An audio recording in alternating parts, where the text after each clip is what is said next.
won't you bury me alive?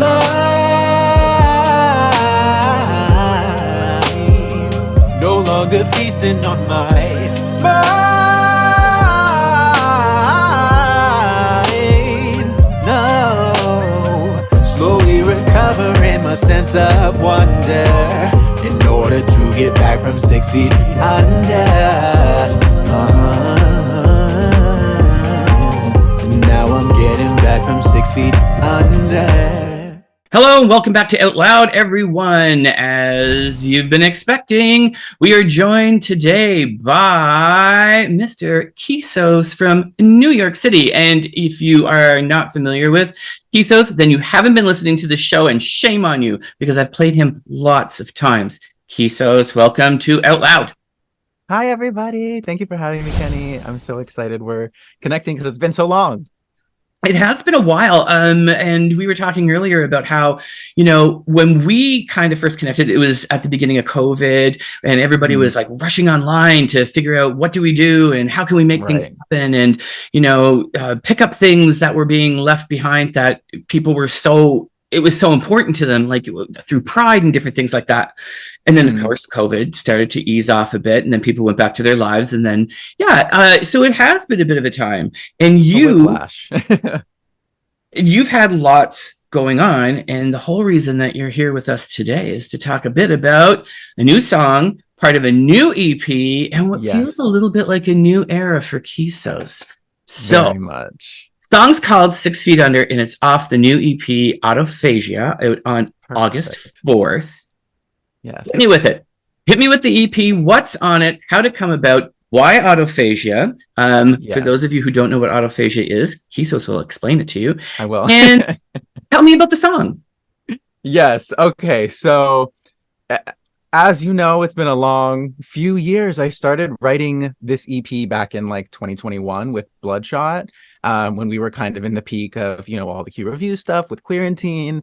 And exactly like you were saying at the beginning of this episode, once the world kind of started to open up, I was like, oh, this huge, like powerful identity I had built up with Queerantine in this community. I was just like, oh, it's kind of slipping away. And I really lost myself. And, Corey and I did the tour and tried to find ways to bring it back. But the extremely long story, semi-short, is, this EP Autophagia is basically like a diary of me kind of reckoning with pandemic, reckoning with it in each different stage. So I took a long time to write it. I wasn't very inspired during the pandemic. I was more just overworked and depressed. I mean, there were great things happening, but, we're as much great stuff is happening, you're just as burnt out and you can't always enjoy it in the moment. Like, did you feel that way too?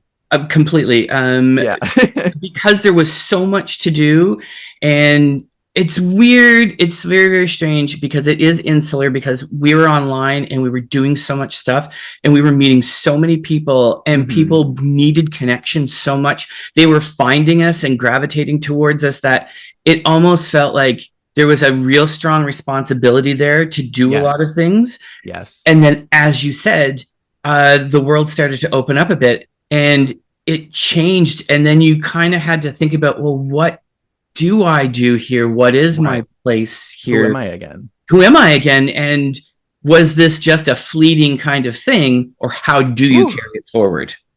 Right? It's like a therapy session. I'm glad we connected. That's what we do here.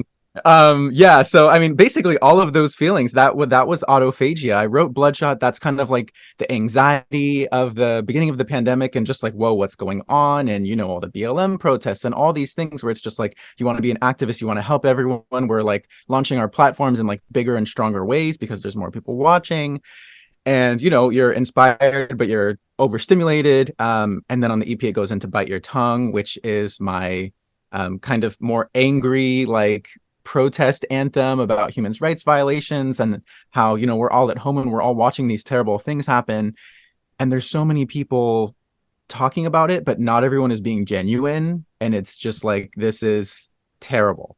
Like I would rather someone be silent than like be fake.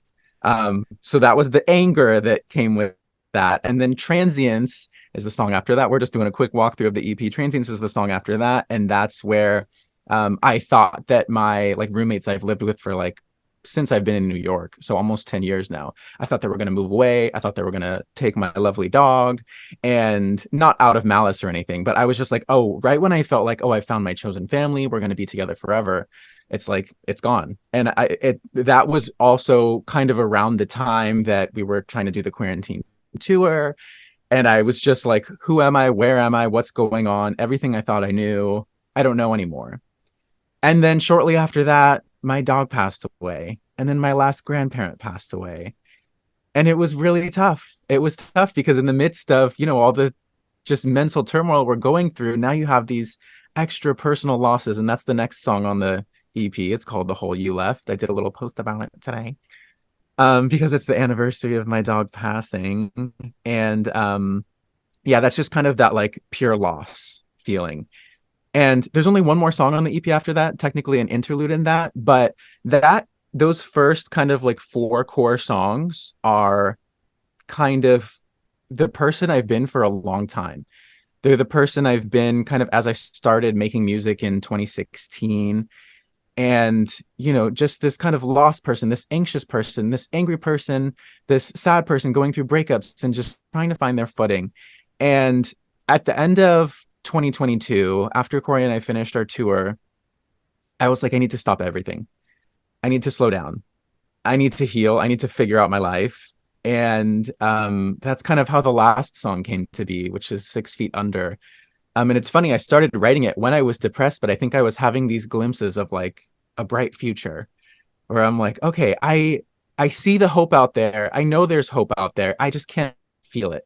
And I took like 5-6 months at the beginning of this year to like go back to therapy, to like see friends more often, to just really reflect on community, to reconnect with community, because I felt like while I was doing all the touring stuff last year, I was just like a promo machine and I didn't really have a chance to like, be in the community. And that's like the most important thing to me. So, and I started saying no, which is another quick thing that we said at the beginning of this, before this episode started filming. And so I feel like as I started to take care of myself and put up personal boundaries for kind of the first time and realize that I don't have to be a hero to everyone and I don't have to be this perfect beacon for the LGBTQ community, that I'm putting all this pressure on myself. Once I let that pressure go, I really started to heal and see the community kind of slowly come back to me. And I was able to give love out again and feel that love come back. And the little interlude on this EP, which is between the saddest song and then the happiest song I've ever written, is called Caretakers. And it's just a couple of like voice memos of like my grandpa, but also like friends and loved ones and just like laughing. And it's just like all these things I've recorded through the years that just kind of represent how family has kind of healed me and taken me to the main single, I guess, with this EP release, 6 Feet Under, and the happiness and just being like, oh, I was missing something for a long time. And I thought that I had nowhere left to grow. And I was very mistaken. And now I feel true happiness I realized the first time in a long time. And that's the semi-short version of the story. That is, and that's a lot. When you think about not just to kind of describe, but it is a lot to go through in a very short period of time. I think that most of us did not take. What's the expression that people say? The COVID time, that it seems like it wasn't that long ago, but everybody, the 2 years of that COVID time is so accelerator acted and convinced that you forget about it. But when you actually take stock of what you did and what you were going through during that time, it's a lot. It's a lot for anyone to kind of take on. And we never came out the other side of it learning how to digest what being secluded in a pandemic in a digital world meant to us and did to us. There wasn't really closure in a certain way. It's kind of like, oh, we're kind of like coming out of it, but there wasn't like a catharsis. There wasn't. And in a way, it's not really ended. Obviously, there's like surges right now and things. So it's just like, I guess it feels like we never made it back to normal. We never addressed what happened, and we're still kind of just healing in like this purgatory. It's like a really bad breakup. You're just really, you're floating. Really ghosted you. And it's weird. But I mean, for you as an artist, I mean, and I've watched so many artists do this and go through this, where you've yo-yoed into, well, I had a plan, that plan got derailed. I had to create the new version of me because we don't know if there's going to be a chance to go back to what I had originally planned. So now I've come to terms with who I am as an artist in this kind of scenario, and now we're going to go back and I've got to figure it out all over again. And watching a lot of artists, and I think, and I mean, of course I'm seeing it from the queer community so closely because that's what I'm following. There's all these other different pieces that have been scattered through. So many people don't have a huge wide network outside of their homes. They have small groups of people, and when that's taken away, it becomes really insular. And so I'm hearing a lot of it in the music these days. Some is about celebration and getting back, and I think that that's kind of where you're at in terms of like coming out the other side of it. But there was a lot of dark music that was coming out, and I think, you know, it was the only way a lot of artists like yourself had to grapple with it and try to make sense of it, because it, you know, your passion for your music and what you're doing is intrinsically mixed with a lot of your passion for community. So it's just like, here's the explosion, and, you know, the world went, just deal with it. Right. And there were so many beautiful things that happened, you know, with community and all of that. But yeah, I feel like I'm seeing with a lot of my friends, we're all kind of wrangling with it in the exact same ways. Like maybe the music isn't necessarily showing it for some people, but I think just behind the scenes, you know, I've talked to people and they're like, yeah, I feel like community in a lot of ways was stronger during the pandemic because, you know, we had like these more focused meeting points. And it's like, I know a lot of other people who are like, yeah, I feel like I've kind of lost a lot of people. I'm trying to get back to it. And, you know, it is a normal again, I guess, but it is a new normal where we're all adapting to this thing. And now there's like the pressure of TikTok, you know, there's all these new pressures coming out and we still haven't fully recovered. So it's all just like where do we go from here, baby? So that's why I'm like, you know what? I kind of want to just make happy music now.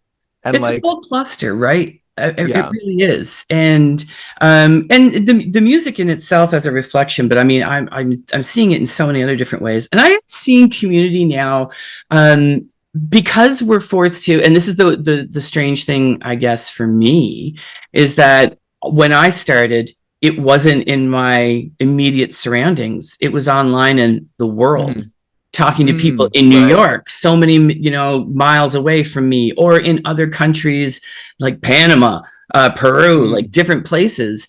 And it became, I guess, a unrealistic way of measuring community, but a really interesting one because I learned so much. But now that people are getting back out and we're getting back out into doing things and doing events, now it's to kind of like, whoa, rein that all in. And it's like, how do we make the community around us stronger and bring that together? And I'm starting to see bits and bobs of it with, I think what community is putting maybe more emphasis on or more importance on. And I'm talking obviously LGBTQ community, where I'll say from this Pride, what I noticed this Pride about what I was seeing online was a lot more of the smaller, condensed, bringing people together for meaningful experience versus the, you know, the rah that we're used to. There's been a lot more where people have been like, yeah, that was great, but now I really need to invest myself into the people around me, having it be more meaningful instead of just partying, which is fun. I love to party. But I noticed that too. I went to a lot more like smaller events. I feel like people are more engaged because, you know, especially in the US, all the like attacks on trans rights and women's rights and all these things where it's like, or reproductive rights, I should say. And yeah, so I feel like a lot of people were like, we kind of need to like protest. We kind of need to bring back a little activism. We need to bring back those close connections. So that has been beautiful. And I know that like it's only getting better. At least from our community perspective. So that does give me hope. That's another thing where I'm like, yeah, you know, it's all these little things where I'm like, being sad. I mean, this is going to sound really dumb, but it's like being sad doesn't help anyone. And not that I was sad on purpose. I know people they can't help it. But, once I started taking care of myself, I'm like, oh, I can be a lot more helpful now that I'm feeling better. So I think that is happening just kind of across the world. Like we're all like, okay, I'm starting to feel better. Let me help other people feel better and like bring them up with me. So that's been great. I've found what COVID did to me is like, I think before going into COVID, I always had these ideas. It's like, I'm going to do this. I want to go do this. I want to go do that. After COVID, when people say, what do you want to do? I'm like, I don't know. I lost kind of a sense of what do I want to do? I'm like, now that we can go do things, I really don't know what I want to do because I got confused as to what I could or couldn't do. But the COVID, you're right. It's not dead. It's not gone. It's still kind of out there and we're still kind of finding our way through it. And it's not where it used to be. And we hope that it doesn't go back there, but it's kind of like, it's like a weird gargoyle perched on a building, staring down at you, kind of going, don't get too comfortable. I'll be coming for you again. You mentioned Queerantine, and I got to ask, because that came out of this need for community online, and so many people rallied to it and gave them a space. What's the future of Queerantine looking like? Is it kind of, will it still exist? Are you looking at changing it up? Is it going to become less about Queerantine and more about the just a general kind of show? Or Yes, no, good questions. Queerantine, it's funny because as it was happening, I was like, this is a cool thing. But when you look back, you're like, whoa, this had a lot of impact. This really was like the event for like our queer music community every week. Like it really was a staple. So I've finally been able to kind of like have some pride about that and like congratulate myself and whatever they say, like pat myself on the back. Yeah. And it's not easy. Anytime that you're doing something with a large audience like that, that requires there's a lot of pre-planning. Oh yeah. There's a lot of technical work.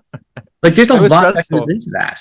Like about the future, real quick, more about the like as it was happening, I loved it. It was amazing, but I also would stress myself out so much because I know we're very similar in these ways where we're like, is it, a good amount enough of like representation? Are we like promoting it properly? Do we, anytime I had like a slight technical difficulty, I'm like, oh my gosh, this person, like their music was off during their music video and now I want to like apologize. And, there's all these little things and like these little missteps that added up where it's like, I think that kind of stops us sometimes from seeing like the beauty of it also.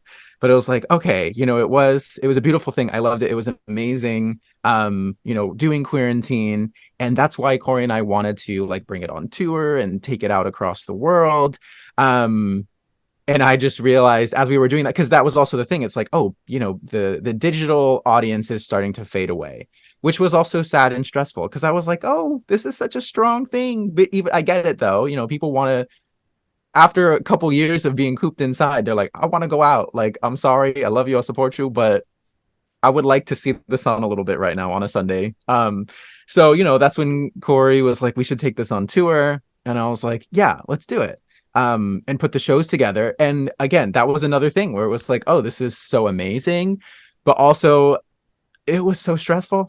It was so stressful putting together live shows. There were like 8 or 9 that we were planning at the beginning, different artists for every show, different cities. We had a booking agent, but I'll say politely, it wasn't great, our relationship with the booking agent. So there was a lot of work that fell onto us that shouldn't have fallen onto us. And also just it costs a lot of money to do a tour. So doing that was very stressful, and I thought it was going to be not easy, but easier. And I also realized I was like, I don't think organizing in-person events is for me because, before I started Queerantine, I had already been doing like Twitch and like online stuff, digital stuff. And I'm like, that kind of feels like my space. So I'll get to that in a sec, but I saw you have something to say. No, I was just going to say that, from my own experience in post-secondary as well as in music, it's a lot. And again, going back to what you said, when you take it upon yourself and you don't want to let people down, they get that hour, 2 hours, whatever experience, and they have a great time.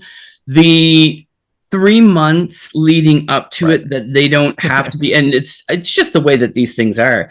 Right. they can break your spirit, Oh, completely break your spirit, and amen. actually make you resentful towards the Yeah. thing that you were originally passionate about. And it's a Yeah. real balance. So to It come out the was. other side and have that experience to walk away from is great for you, but also such a strong learning experience, I'm sure. 100%. Yeah. I mean, as we were doing it, I was just like, this is so stressful. Like, I'm excited for the shows themselves, but like putting this together, it was not fun for me. And that was no one's fault. It just, I think also after being tired and, doing all the work we did during the pandemic, it's just like, thinking that this will be a fun celebration. And it was more like, oh, I'm tired. So I mean, it was beautiful. Don't get me wrong, like doing all those shows, traveling down, meeting people in person that I haven't met before, getting to perform with people that, I had barely met. It was really beautiful. I grew so much as a performer and I don't regret it at all. But yeah, I definitely was like, oh, I can tell that my heart is not in organizing this. Like it just took too much out of me. And so that's another reason why Quarantine has been silent this whole year, because Corey and I were like, yeah, let's take a break. Let's let it rest.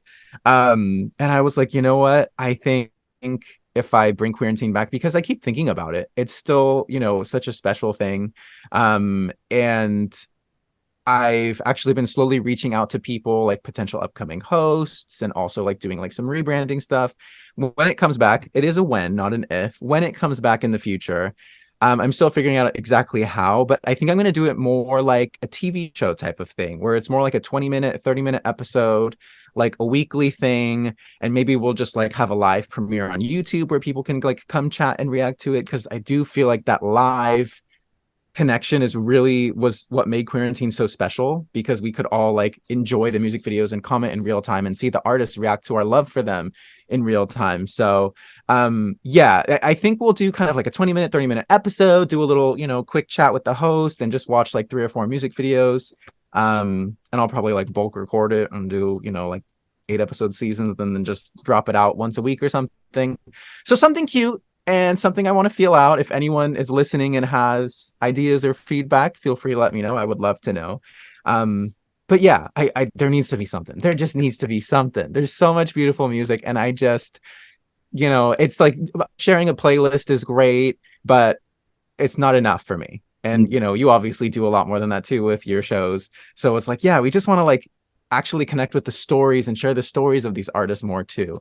Yeah, so I'm looking to doing that maybe this year, maybe next year. Maybe you start off with a holiday episode. There you go. Or just do like a really quick couple episodes or something, just to like a little focus group episodes. When I was doing the Out Loud video show, the original one, and I was trying, I wanted a music video has always been something that's been so important to me, but I think you're 100% right. The live component of it is essential for something like that. It's incredibly difficult to just throw it out there and say, come watch this and have somebody's take on it. You need to have that in the moment where people feel like they are at an event, but don't have to leave home. And I think that they will jump on that regardless of COVID or not, because it's so unique that I think shorter. and shorter. But it takes so much out of you that it's there's a lot that goes into it. For anybody who's ever seen any of those shows, oh my God, when you don't have a budget to do things and you just have to make it work. Yeah. There's a lot that goes into it, and to be able to pull off the seasons that you did and do them live, I think is an incredible accomplishment. But B, it really highlighted the need for people to be able to connect with one another in that moment. And not in a Twitter kind of way, sorry, X kind of way, but in a community way. I agree. And something I've seen a lot of talk about online as well from, different immunocompromised people or different disabled communities is, how when COVID ended, digital events really ended too, and how that was beautiful for a lot of people who weren't able to, or who maybe even before COVID weren't able to like get into certain spaces that weren't accessible. So I think of that a lot too, and I'm like, yeah, there's just, yeah, it's just, we need more digital events, and we need more events, period. But I think we do need a lot more digital events, and there's a lot of community that's like hungry for that. I agree. I agree with you. It's why I went back to doing just these kinds of conversations, because for the people who really want to listen to something and listen to what somebody has to say, you don't have to buy a ticket to go to an auditorium. Right. You can be in the middle of Dogpatch, Idaho, wherever, and not have any kind of resources around you, but you can still check that out and feel like you're part of something. Right. And I think it really is important. The rural and those folks who are not easily accessible, they can't access things or can't leave, because you're right, immunocompromised individuals, they need that too. We can't forget about them. They're out there. And I think that's the whole thing. It's not about replacing big events, but it's also about broadening the scope of what an event is, and for not forgetting about everybody else who's out there who can't be at them. Right. Agree. Everybody needs a ticket. Everybody to the Queerantine show. So all that to be said, that is good. I'm happy that there's kind of on the horizon that you're thinking about things, and that it's going to be kind of switching and changing, because I do think that it's necessary. What are the things, I guess, you look at and say, now that I've been through this and I'm getting back to my music, what are the things that maybe have changed a bit that you're kind of now going, all right, so here's now what I'm going to have to take into consideration? Because I didn't like organizing those live events. I love playing live. How does that kind of change your approach to it, I guess? I think the biggest thing, this is kind of like a half answer, but I feel like it answers, is like I just stopped doing things that stress me out. So, I've been reaching out a lot, and I've been asking for a lot more help. I didn't ask for help before. Not at all.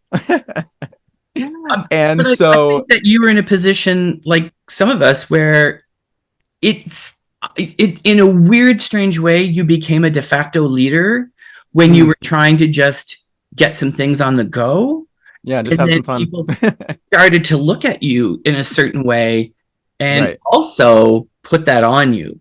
And when people do that, we tend to kind of go like, okay, I'll bear the weight. Right.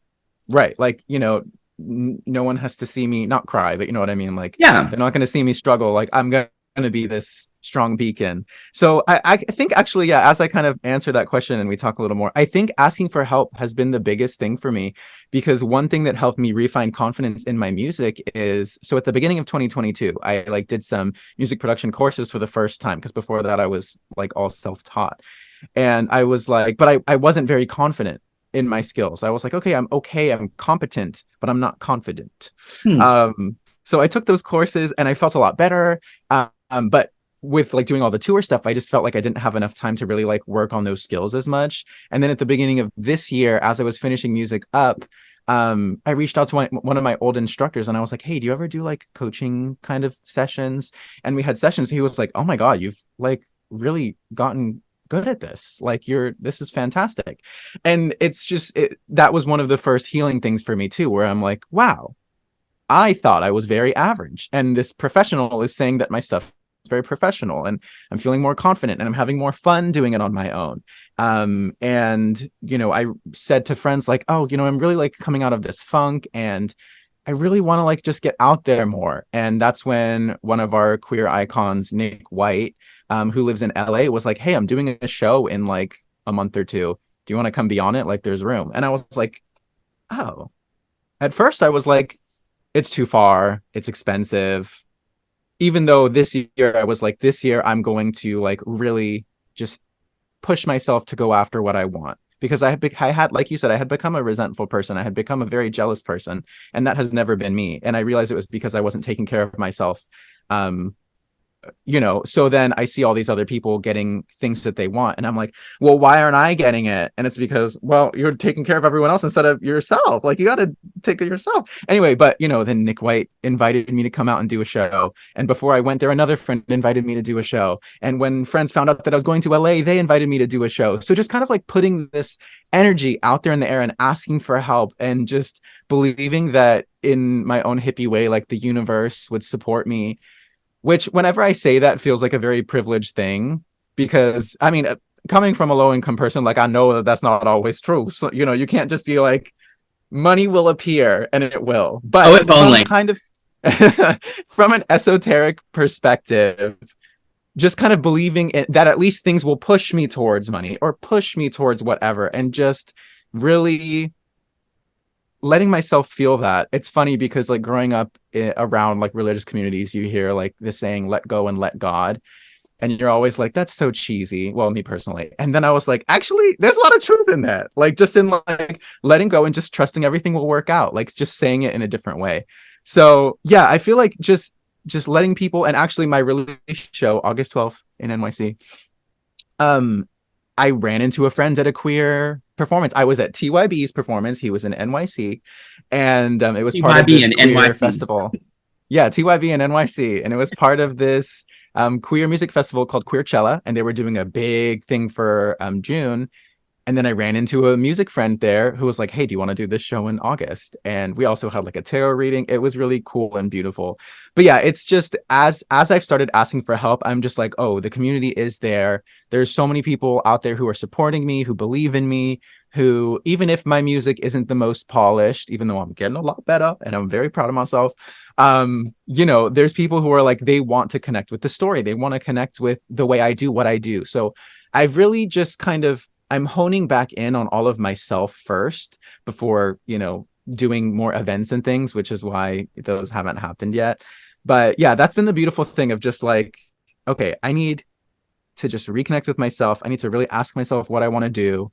And I've really started to feel that, like, again, I was always a little bit of a hippie. I grew up as a hippie, but I'm very hippie now, where I'm just like, I don't remember what I was going to say, but just all of that same thing of just like taking care of myself cures everything. And abundance, that's what I was going to say. I'm really in that abundance mindset lately, where if I see like some opportunity that someone else gets and I don't, I'm just like, I'll get it next time, instead of being like, oh my god, it means that my art is the worst and blah blah blah.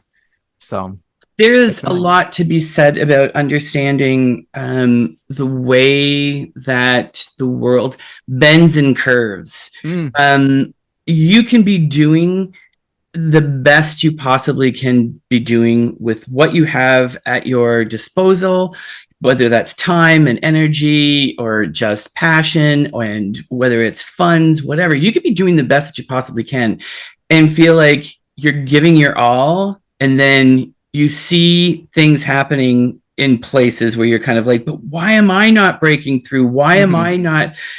And you are, it's just not in the same way.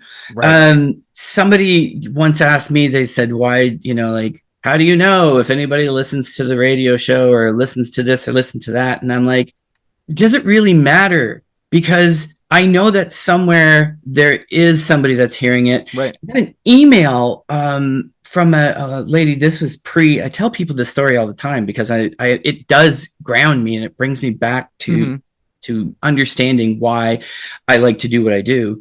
And this was pre-war. She was from the Ukraine, and she sent me an email talking about how she stays up on Thursday nights to listen to the show every week because that is her outlet.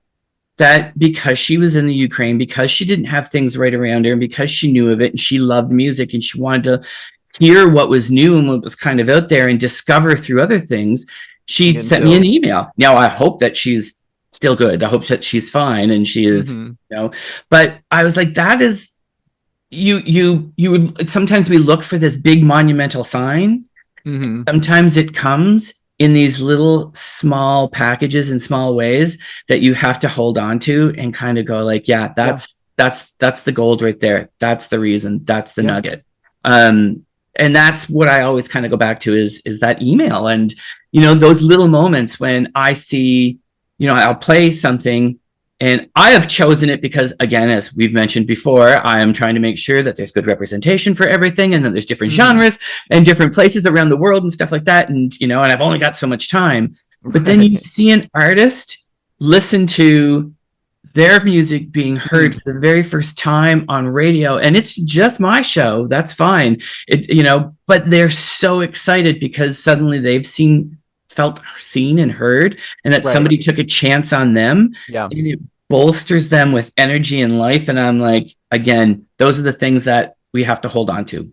I can't worry about looking for whatever cosmic entity is going to shine down like some kind of major thing. It's like, no, those are the pieces that that I think we always have to kind of come back to.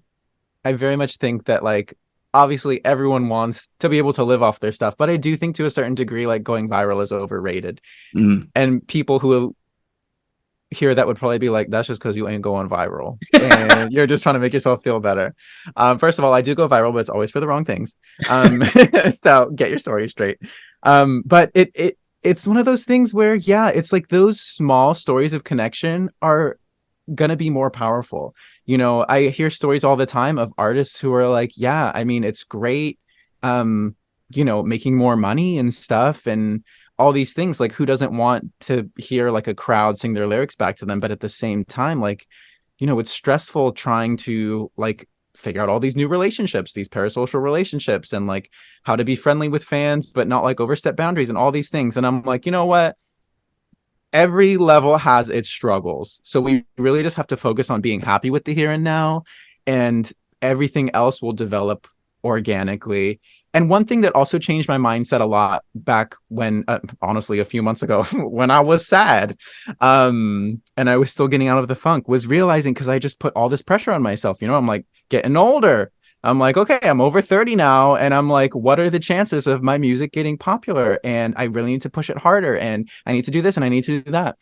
And it's like, why am I using this like guilt, fear, and shame to motivate myself when, regardless of how old I am now, I'm going to keep getting older and I'm going to be releasing music forever. Like, music is my life. It's a cliche saying, but it's true. I'm going to be doing this forever. So why am I stressing myself out with something that should be bringing me so much joy? And I really started thinking about that and just being like, yeah, you know what? A switch just flipped, and I'm not going to like put that pressure on myself. I'm going to work hard. In fact, I'm probably working even harder, but it's from a place of like, hey, you know what? I just want to do what I want to do. I want to share my authentic creation and just have fun and not worry about anything else. And that's been really beautiful for me, and it's brought me everything that I'm feeling now, which is joy, more community, excitement, all that. Like, I couldn't sleep last night because I'm like, my music comes out in a week. Like, I keep being so excited that it's coming out on Friday. And I used to be like, oh my God, what if I don't get 1,000 streams in the first week? And what if I don't care anymore? It's almost impossible anyway. Like, you know what I mean? Like, it will happen if it happens. It's like going to TikTok and putting out 2 videos back to back, and one gets 800 views and one gets 12. It's like, I don't know why. Right. Does it matter? Somebody will find it. I'm not, you know, you can't get hung up on those things. I had Just Shy on the show last week from Australia, and we were talking about that, and we talked about that off show as well, just about how damaging it is to an artist, the streams and the way that things are, you know, levied as numbers. Yeah. It's so damaging to an artist because all of a sudden you're feeling like, you know, something that was that you've put a lot of work and of yourself into it. It probably meant a lot to you, is being diminished by something as, you know, ridiculous as a stream.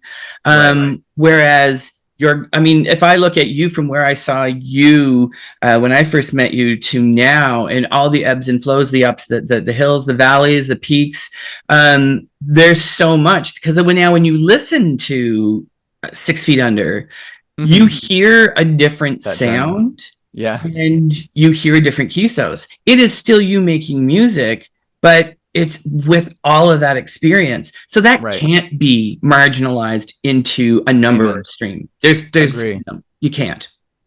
And something else I was posted recently on Patreon, I was like, you know what? I used to be kind of embarrassed to say how long I've been doing music, because honestly, when you compare like my first EP to this new EP, it's funny because I made a TikTok like, "Ooh, my first song compared to my new song," and after I made thinking it was going to be like this huge difference and this huge like dunk moment of look how far I've come, and it's actually like it's pretty much the same. Like it's all within the same realm. You know, it's not like night and day. If you hear my actual very first song, like old stuff before I was KISOS, that's night and day. But still, it kind of put it into perspective of like, oh, I would say what I hear is that you take more chances. I think that you creatively have evolved.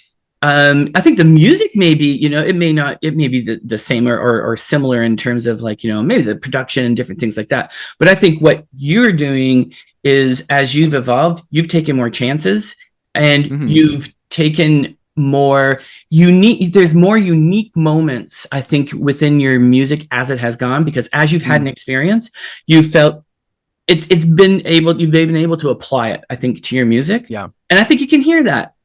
And I love, because I got back to doing it myself, because after I did Happily Ever After, which was like my breakthrough pop song, and I'm always like, I'm grateful for that, but also it kind of messed me up in a way, because then I started holding myself to this really standard versus my first EP, completely DIY. People weren't really checking for it. So everything was a bonus. Everything was happy. But after that, I was like, oh, I have to keep doing better. I got stressed out. The pandemic hit. And I was like, my music's not good. I suck. And I felt like I had to pay people to be able to compete. Also competing. Let's talk about that. Let's not, because there's not enough time.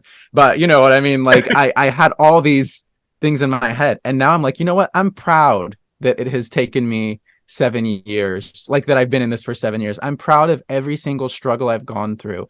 I'm proud of every setback, every like tear-filled night, every time that I felt I wasn't good enough, because at the core of it all, the reason I was so emotional about it is because I believed in myself so much. And I knew that I would get to this point eventually. It was frustrating waiting, but it's beautiful now to be at this end of this, like, I mean, not even the end, but at this new metamorphosis, the end of one chapter, we'll say that, and like really coming into something new and creating this EP, which was, except for Bloodshot, it was produced, mixed, mastered all by me. 6 Feet Under was written with one of my lovely friends, Pinky Clementine, but otherwise everything was written by me. And it's just, I just feel amazing to be like, this is my creation. I'm not tied to sounding a certain way. I'm not tied to trying to impress people. I'm just making what I want to make. And I love it. I'm really happy. No, that is awesome. So we have a new EP, new song, new KISOS. There's so much new that's happening. New zip in your zodiac, as we like to say, and that's oldie folks like to say. That's true. I've heard that. What's the hope for the rest of the year? And I guess, and an EP always feels like both a beginning and an end. Yes. And so I'm curious, what's going to come next? Where are you looking at going? How are you looking at, parkouring, if you will, through music into 2024? I love the parkour. Yes. It's funny because I was like, this is such a big EP. I have to go bigger. I have to just all these things, and not in a pressure way this time, more like I want to give this every chance it can to fly, because again, I do want it to pop off. I do want it to go viral. I do want all these things. I do want more listeners for my music because I believe in it. But at the same time, I'm not tied to that outcome. So when I was in LA, I filmed a music video for 6 Feet Under, so that will be finishing up and maybe coming in about I guess by the time this show comes out, maybe like a month and a half. We'll say maybe September-ish. And in the background, I've been working on remixes and putting together a whole deluxe CD of remixes of each song. A couple of the songs have multiple remixes. I'll spoil a couple of those remixes. One is by the lovely Zach Benson. We love Zach. Shot.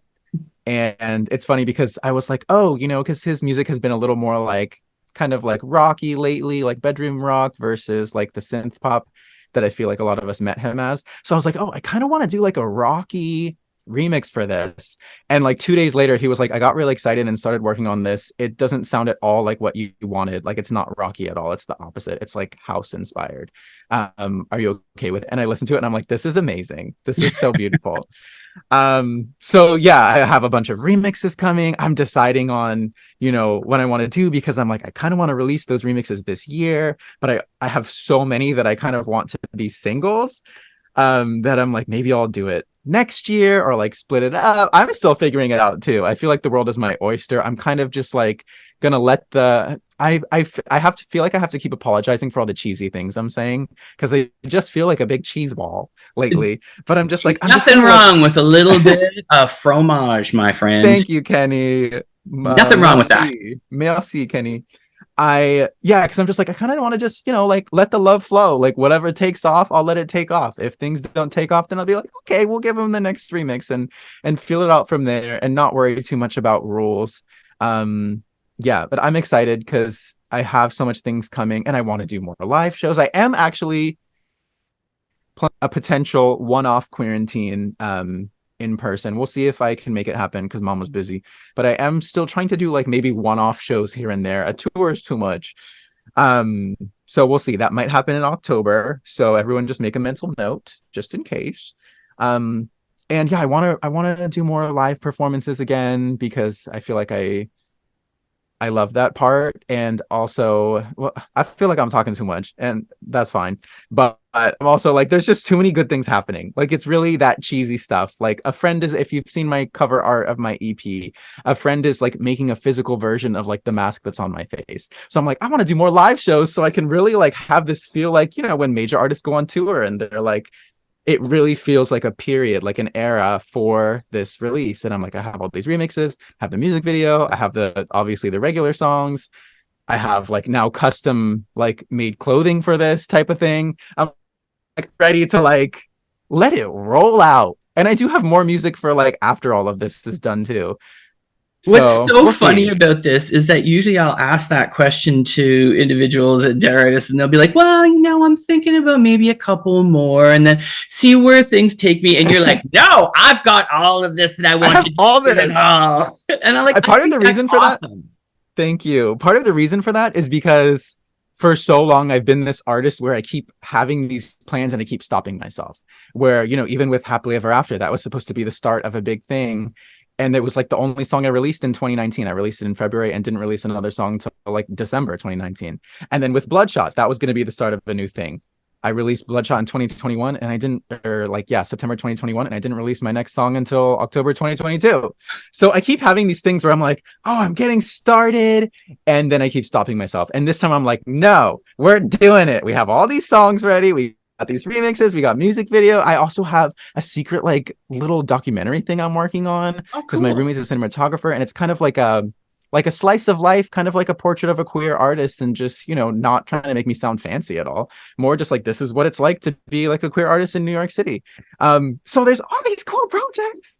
I'm so excited, Kenny. I'm excited for all of it. I know the people who are listening are excited to hear the new song, so I think we need to get to that. But beforehand, I want to say thank you for joining me today. I'm so excited for everything that you're doing and to see that energy kind of come back and be out there, because I think that people really feed off of it. And, whenever there's good mojo out there in the world, I think people are ready for it and they just gobble it all up. And I think that's what's going to happen. So thank you for joining me. Well, thank you so much for having me on, Kenny. I was very excited to do this chat with you today.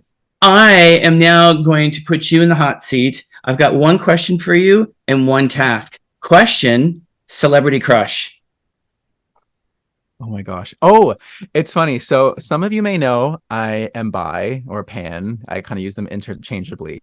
My celebrity crush recently has been influenced by one of my friends, who was just obsessed with MILFs. She's one of my lovely lesbian friends, and she has really made me start being obsessed with Gwendolyn Christie, who was Brienne of Tarth in Game of Thrones. Yeah, she was. Yeah, she was. And it's fun. Captain Phasma in Star Wars. Oh yeah, and she's been doing on the new Wednesday. Serious? on the new Wednesday. Gwendolyn Christie. Y'all should know her by All now. that. All that. But it's funny. This is like TMI, but not too TMI. Don't worry, it'll still be PG. But I was like touching my boyfriend's back the other night, just like cuddling, and for some reason this feels like what Gwendolyn Christie's back would feel like. I was like, it's soft, but it's strong. So I'm enamored. Gwendolyn, if you hear this, I would like to give you a hug. Oh my gosh. Wouldn't we all? All right. That's the question. The task is you now have to introduce your new song. Hi, everybody. I'm KISOS. This is my new song, 6 Feet Under. I've been calling it a reverse funeral. It's kind of like in Kill Bill when Uma Thurman punches her way out of the coffin because she's just like, you know what? I want to survive and I want to thrive. So I hope you enjoy it. Soak in the good vibes and enjoy. Thank you, KISOS. 6 feet under. 6 feet under. 6 feet under. 6 feet under. I'm missing something. My vision's blurred. Spinning my senses in a world of time.